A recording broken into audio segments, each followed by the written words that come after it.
हाँ जी, शुरू करते हैं आज का नया टॉपिक। आज हम पढ़ेंगे सीरीज़ ऑब्जेक्ट के एट्रीब्यूट्स। सीरीज़ ऑब्जेक्ट के एट्रीब्यूट्स। अब ये सीरीज़ ऑब्जेक्ट क्या होता है? सीरीज़ हमने बनाई थी pd dot series function use करके। तो जो वेरिएबल है सीरीज़ का नाम, यहाँ पर क्या हो रहा है, pd डॉट सीरीज़ यूज़ करके हमने SER नाम की सीरीज़ बनाई है। तो ये SER जो है ये अब एक सीरीज़ का ऑब्जेक्ट बन चुका है। ये क्या चीज़ है? सीरीज़ का ऑब्जेक्ट। अब इस सीरीज़ ऑब्जेक्ट के साथ कुछ एट्रीब्यूट्स अटैच्ड होते हैं, आज हम वो पढ़ेंगे। अब एट्रीब्यूट क्या होते हैं?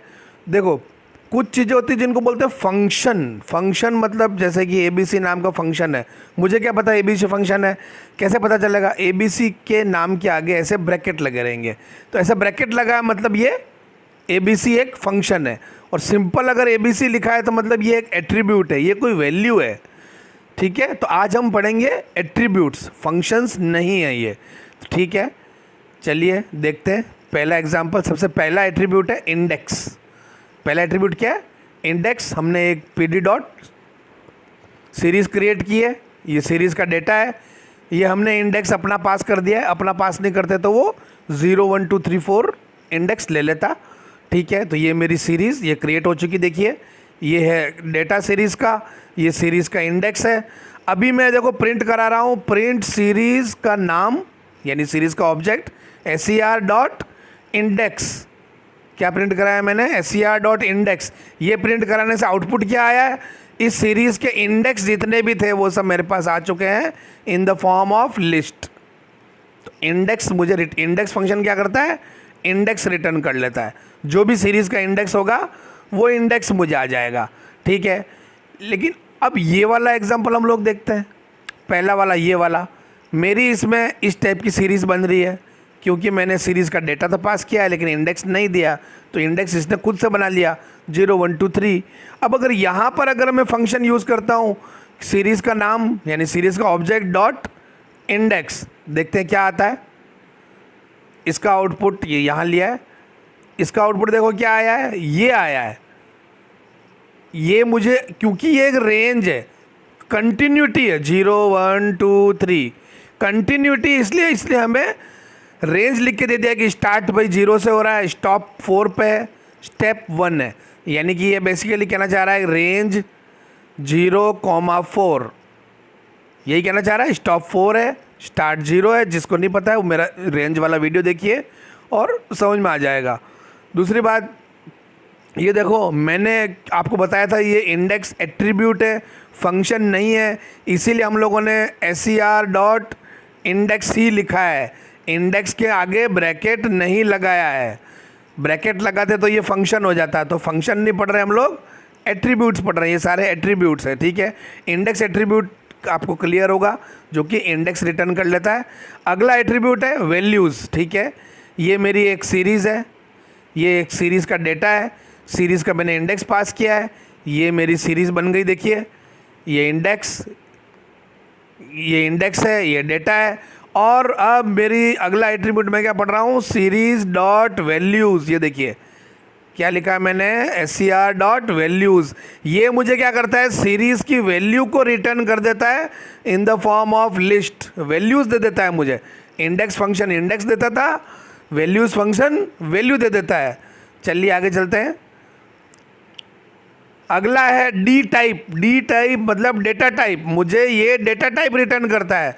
मेरी पहली वाली ये सीरीज़ है 2 3 4 वाली, ये 2 3 4 वाली सीरीज़ है। इसका डेटा टाइप क्या, देखो यहाँ पर भी आता है int 64।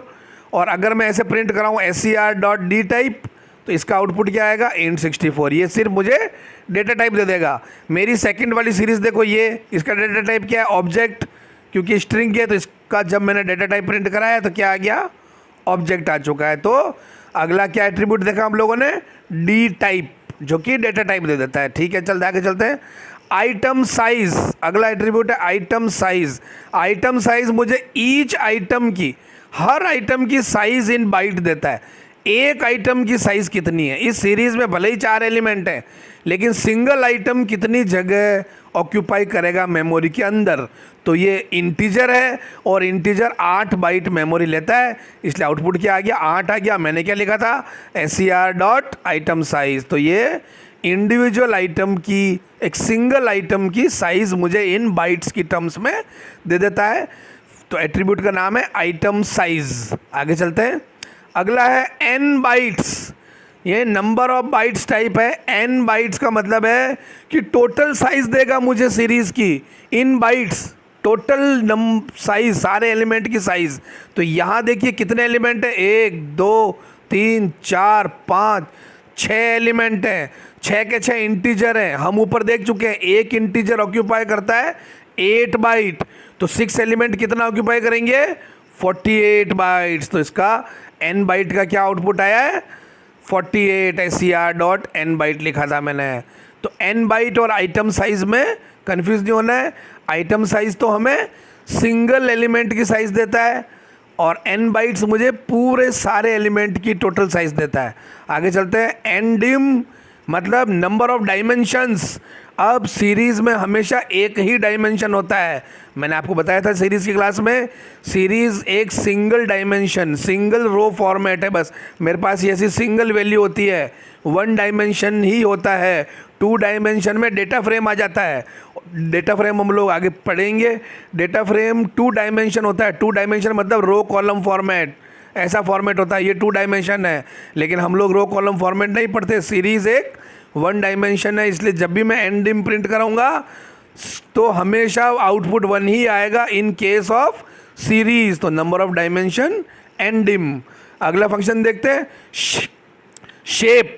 शेप फंक्शन क्या होता है, बेसिकली ये डेटा फ्रेम में ज़्यादा काम आता है जहाँ रो कॉलम फॉर्मेट होती है। जैसे मेरे यहाँ पर 3 रोज़ है, 1 2 3, और मेरे यहाँ पर 4 कॉलम है, 1 2 3 और 4 कॉलम है। तो अब अगर मैं जाऊँ इसके साथ 4 कॉलम और 3 रोज़, तो मैं इसको ऐसे लिखूँगा 3,4। ये इसकी शेप है। 3 रोज़ है, 4 कॉलम है, ये इसकी शेप है। लेकिन हमारे साथ यहाँ पर चूँकि 1 डायमेंशन ही है, 2 डायमेंशन तो है ही नहीं, इसलिए यहाँ पर ऐसा आएगा। ये क्या करता है, नंबर ऑफ एलिमेंट टोटल कर लेगा। इसमें 6 एलिमेंट है, तो ये 6 कॉमा लगा के खाली छोड़ देगा जगह एक, ऐसा आएगा आउटपुट। देखना, 6 कॉमा लगा के ब्रैकेट बंद, हमेशा ऐसा लिखिए। यहाँ पर मेरे पास 4 एलिमेंट है टोटल, तो इसका आउटपुट क्या आएगा, ब्रैकेट स्टार्ट 4 कॉमा ब्रैकेट बंद। ये देखिए, ठीक है। तो शेप ऐसे लिखते हैं इनकी, सीरीज़ में शेप ऐसी आती है। फंक्शन कैसे कॉल करते हैं, ऑब्जेक्ट का नाम डॉट शेप, ऑब्जेक्ट का नाम डॉट शेप। तो शेप पता चल गया। इसका डिटेल में हम पढ़ेंगे डेटा फ्रेम में, वहाँ पर एक्चुअल में शेप 2 डायमेंशनल शेप आएगी, ठीक है। यहाँ हमेशा एम्प्टी आएगा, सेकंड वैल्यू हमेशा खाली आएगी। अब आ जाता है साइज़। साइज़ मतलब नंबर ऑफ एलिमेंट्स, बस number of element present in series. इस सीरीज़ में कितने एलिमेंट हैं, 6 एलिमेंट हैं, ये 6 आ गया। इस सीरीज़ में कितने एलिमेंट हैं, 4 एलिमेंट हैं, तो इसका आउटपुट 4 आ गया। तो इसको प्रिंट कैसे करते हैं, ser.size, ठीक है। ये देखिए ser.size। तो ये क्या देता है, नंबर ऑफ एलिमेंट दे रहा है। एलिमेंट की साइज से इसका कोई लेना देना नहीं है, टोटल नंबर ऑफ एलिमेंट कितने हैं वो काउंट दे देता है मुझे। चलिए आगे चलते हैं। अगला है हैज़ नैन्स, HASNANS, हैज़ नैन।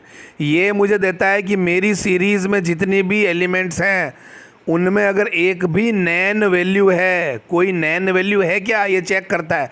तो इस सीरीज़ में कोई नैन वैल्यू नहीं है, तो क्या आया, फॉल्स। लेकिन सेकंड में देखो एक नैन वैल्यू है, तो क्या आ गया, ट्रू। यानी एक भी नैन वैल्यू है तो आउटपुट आ जाएगा ट्रू, और कोई नैन वैल्यू नहीं है तो आउटपुट आएगा फॉल्स। तो हैज़ नैन ये चेक करता है कि नैन वैल्यू है तो नहीं। तो यहाँ पर मेरी एक नैन वैल्यू थी, इसलिए आउटपुट ट्रू आ गया। इसमें एक भी नैन वैल्यू नहीं थी, इसलिए आउटपुट फॉल्स आया है। तो यूज़ कैसे करते हैं, ऑब्जेक्ट का नाम लिखो और हैज़ नैन्स, ठीक है। मुझे चेक करना है मेरी सीरीज़ में नैन वैल्यू है क्या, ठीक है। आगे चलते हैं। एम्प्टी, मेरी सीरीज़ खाली है क्या, ये चेक करता है। अगर जो खाली सीरीज़, देखो मैंने ये खाली सीरीज़ बना रखी है, ये कॉल किया ser.empty, तो ट्रू आ गया, ये सीरीज़ एम्प्टी है। लेकिन ये सीरीज़ एम्प्टी नहीं है, इसमें इतनी सारी वैल्यूज़ है, तो इसका आउटपुट आया फॉल्स। तो एम्प्टी क्या चेक करता है कि सीरीज़ आपकी खाली तो नहीं है। तो ये आज के लिए इतना ही। बहुत इजी चैप्टर है, इसके ऊपर 1 नंबर का क्वेश्चन बनता है, आउटपुट निकालने का क्वेश्चन आता है या सिंगल लाइन क्वेश्चन आता है। वो आपको एक सीरीज़ बना के देगा, बोलेगा find its shape, find its size, find its dimensions. तो आपको फंक्शन का नाम पता होना चाहिए और आउटपुट मालूम होना चाहिए। चलिए आगे मिलेंगे, बाय।